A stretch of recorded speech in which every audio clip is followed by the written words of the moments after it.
किसी ने एक वीडियो पे कमेंट करके बोला था हिरनबा इंडस्ट्रीज के बारे में वीडियो बनाने के लिए और इसको वेल्थ डिस्ट्रॉयर बोला था। स्टॉक एग्रो केमिकल इंडस्ट्री से बिलोंग करता है और जो क्रॉप्स वगैरह होते हैं उनको बचाने वाले जो केमिकल्स बनते हैं उनको बनाता है और एक्सपोर्ट भी करता है। अब इसको डिस्ट्रॉयर इसलिए बोला जा रहा है क्योंकि ये 620 रुपए के हाई से गिर के 250 रुपए तक भी जा चुका है। अभी के टाइम पे 370 के आसपास का प्राइस चल रहा है। तो ऑब्वियसली अगर किसी ने इसके आसपास लिया होगा तो उसके लिए तो डिस्ट्रॉयर ये बिल्कुल है। लेकिन पूरे फंडामेंटल्स देख के जज करते हैं कि क्या इसमें कुछ रिकवरी आने के चांसेस हैं या फिर क्या ये हाई बीटा कंपनी है जो कि ज़्यादा गिरती है और ज़्यादा बढ़ती है। क्योंकि अगर ये हाई बीटा कंपनी है और ज़्यादा बढ़ने के चांसेस रखती है तो अभी से ज़्यादा अच्छा चांस इसमें फिर कभी नहीं मिलेगा। अभी पहले बात करते हैं कॉमन सेंस की। देखिए एग्रोकेमिकल में पेस्टिसाइड्स वगैरह में जो फार्मिंग को प्रोटेक्ट करने वाले या जिस भी रिलेटेड केमिकल्स बनते हैं उनको बहुत ज़्यादा भाव मेरे ख्याल से आप लोग भी नहीं देते, राइट। आप ऐसे केमिकल्स को ज़्यादा भाव देते हो जो कि एफएमसीजी कंपनीज यूज़ करती हैं या बड़ी बड़ी मल्टीनेशनल कंपनीज अपने प्रोडक्ट्स बनाने के लिए या उनको बचाने के लिए यूज़ करती हैं। तो इसीलिए आप उस तरह के केमिकल वाली कंपनीज को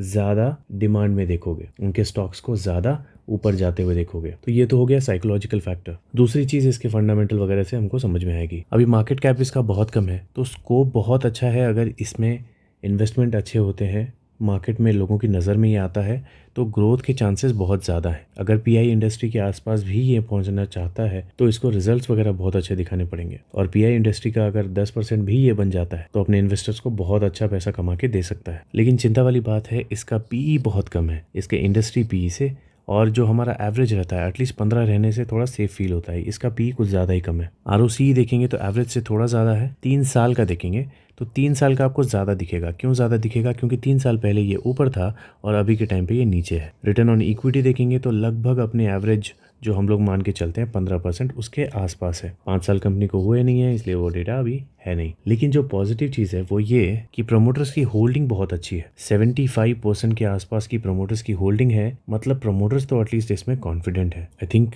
2 भाई हैं जो इसके ओनर्स हैं तो वो इसमें कॉन्फिडेंट है और इन्होंने उसमें से कुछ भी गिरवी नहीं रखा। डिविडेंड भी ये लोग दे रहे हैं और डेट भी इनके ऊपर ना के बराबर है। तो चीज़ें पॉजिटिव भी हैं, चीज़ें थोड़ी सी नेगेटिव की तरफ भी हैं। अब देखिए जो लोगों को नेगेटिव लग रहा है वो ये कि जब से ये कंपनी लिस्ट हुई है तब से कंटिन्यूस इसमें फॉल है, कोई भी रिकवरी के साइंस नहीं दिख रहे। लेकिन ये चीज़ इग्नोर करने वाली नहीं है कि ये लिस्ट कब हुआ था। अगस्त सितंबर के आसपास में सारी ही कंपनीज गिरना शुरू हो गई थी। और आप एक पैटर्न देखिए इसमें, जब से ये लिस्ट हुआ तो लिस्ट होने के बाद जो प्रॉफिट बुकिंग वगैरह जो होती है वो तो होती है, उसके बाद इसमें थोड़ी रिकवरी दिखी थी। लेकिन फिर ये गिरना कब से शुरू हुआ? जब से पूरा मार्केट गिरना शुरू हुआ। ओके, लेकिन दिक्कत वाली बात अभी जो इसके इन्वेस्टर्स को लग रही है वो ये कि लगभग सारी ही कंपनीज मार्च अप्रैल के आसपास से ऊपर जाने लगी हैं, लेकिन ये कंपनी अभी भी फ्लैट चल रही है। अब इसका पी रेशियो अगर चेक करेंगे तो पीई रेशियो में आपको जो मेन गड़बड़ दिखेगी वो दिखेगी इस ईपीएस के पहाड़ की। ठीक है, ये गिरते हुए पहाड़ ही हमको बताते हैं कि इसमें मेन प्रॉब्लम है और इसमें इन्वेस्टमेंट करना अभी सही नहीं होगा। देखिए स्टॉक वो भी गिरता है जिसके ईपीएस के पहाड़ ऊपर जा रहे होते हैं। तो जैसे ही वो अपने मीडियन के नीचे जाता है तो वहाँ पे हमें इन्वेस्टमेंट के चांसेस दिखने लगते हैं। लेकिन यहाँ पे तो ईपीएस ऊपर जा ही नहीं रहा, इसके ईपीएस के पहाड़ नीचे जा रहे हैं और पी तो पहले से ही नीचे है। तो इसमें इन्वेस्टमेंट करने के चांसेस देखना ही अभी गलत हो जाएगा। क्योंकि जो इन्वेस्टमेंट के बेसिक्स होते हैं, प्रॉफिट, सेल्स, सीएजीआर, ये ही गड़बड़ दिख रहे हैं। तो इन सब को देके अभी तो इसमें बिल्कुल लालच किसी को नहीं आएगा इन्वेस्टमेंट करने का, और करना भी नहीं चाहिए जब तक कि इसका ईपीएस ऊपर की तरफ पहाड़ बनाने शुरू नहीं करता। अब इसकी शेयर होल्डिंग पैटर्न चेक करेंगे तो प्रमोटर्स के पास जो होल्डिंग है वो तो बहुत अच्छी है, वो पहले से ही दिख रहा है, राइट। और कुछ पॉइंट्स में इन्होंने इसे बढ़ा भी लिया है। अब ये 75% तक मैक्स इसे कर सकते हैं, उससे ज़्यादा तो कर नहीं सकते। तो इसमें नेगेटिव जो दिख रहा है वो ये कि एफआईआई ने अपनी होल्डिंग को बिल्कुल खाली कर दिया है। और ये देख सकते हैं आप, पहले से ही अगर देखेंगे तो ये धीरे धीरे अपनी होल्डिंग को कम कर ही रहे थे हमेशा। वहीं डीआईआई ने भी अपनी होल्डिंग को धीरे धीरे कम किया है। और यही जो दोनों ने अपने होल्डिंग को कम किया है ना, वही रीज़न है कि इसमें स्टॉक को सपोर्ट बिल्कुल नहीं मिला और ये कंटिन्यूसली फॉल कर रहा है। अभी लास्ट क्वार्टर से अगर कंपेयर करेंगे तो आपको इसमें थोड़ा सा रिकवरी दिखेगा, लेकिन बहुत थोड़ा सा, ना के बराबर। और जो स्टॉक फॉल करता है ऑब्वियसली उसमें पब्लिक क्या करती है, अपना स्टॉक एवरेज करती रहती है। वही इसमें हो रहा है, यहाँ से भी एवरेजिंग हुई है, यहाँ से भी एवरेजिंग हुई है।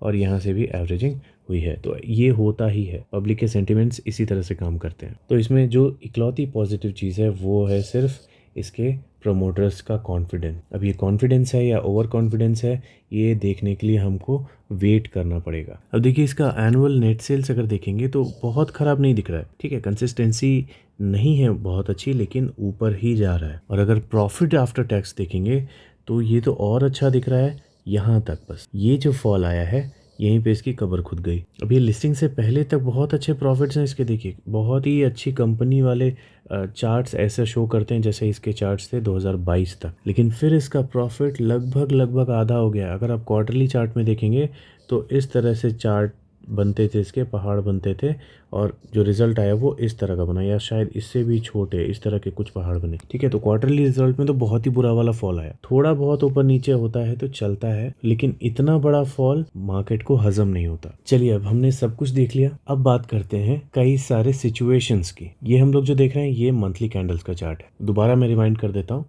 कि जब ये लिस्ट हुआ था तो प्रॉफिट बुकिंग हुई, और उसके बाद जैसी बाकी सारी कंपनीज चल रही थी वैसे ये भी ऊपर की तरफ गया, और उसके बाद जैसे बाकी सारी कंपनीज यहाँ से गिरना शुरू हुई थी वैसे ही ये यहाँ से गिर रहा है।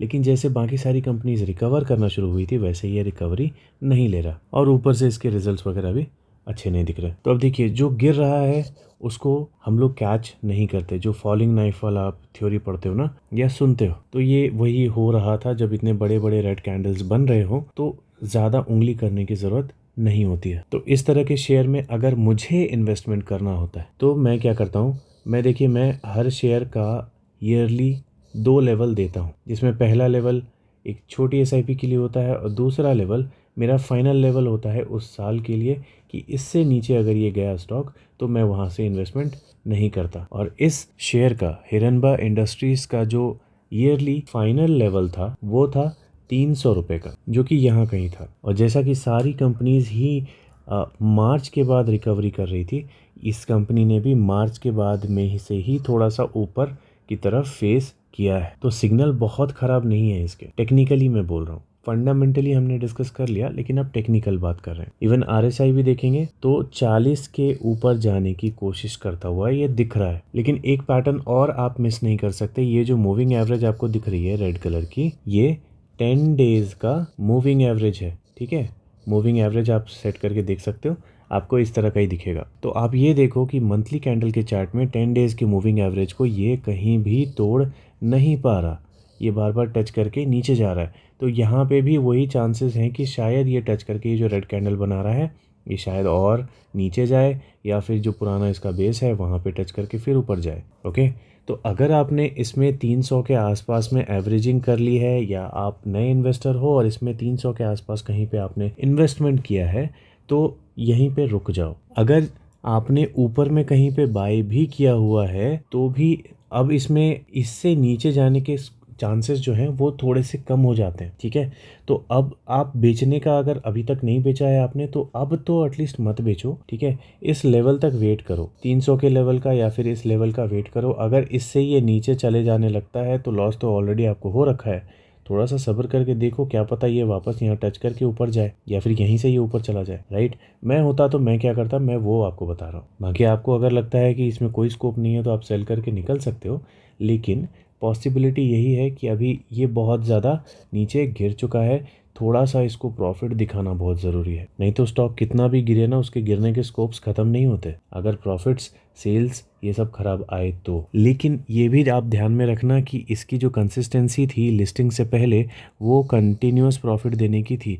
सेल्स भी इसका ख़राब नहीं है, ठीक है। तो जो भी रीज़न हो इसका अभी ख़राब रिज़ल्ट आने का, अगर इस चीज़ को ये ओवरकम कर देता है और पहले वाले फ्लो में चलने लगता है तो ये स्टॉक यहाँ से बहुत ऊपर जाने का दम रखता हुआ दिखेगा। तो पॉजिटिव नेगेटिव सब कुछ है इसमें। एट प्रेजेंट ये नेगेटिव है, लेकिन फॉलो करने वाला स्टॉक ये ज़रूर है। अभी मुझे ये तो नहीं लगता कि ये जुलाई मंथ में इतना नीचे गिर जाएगा, लेकिन अगले महीने तक आपको देखना पड़ेगा कि अगर यहाँ से ये ऊपर चला जाता है, ठीक है।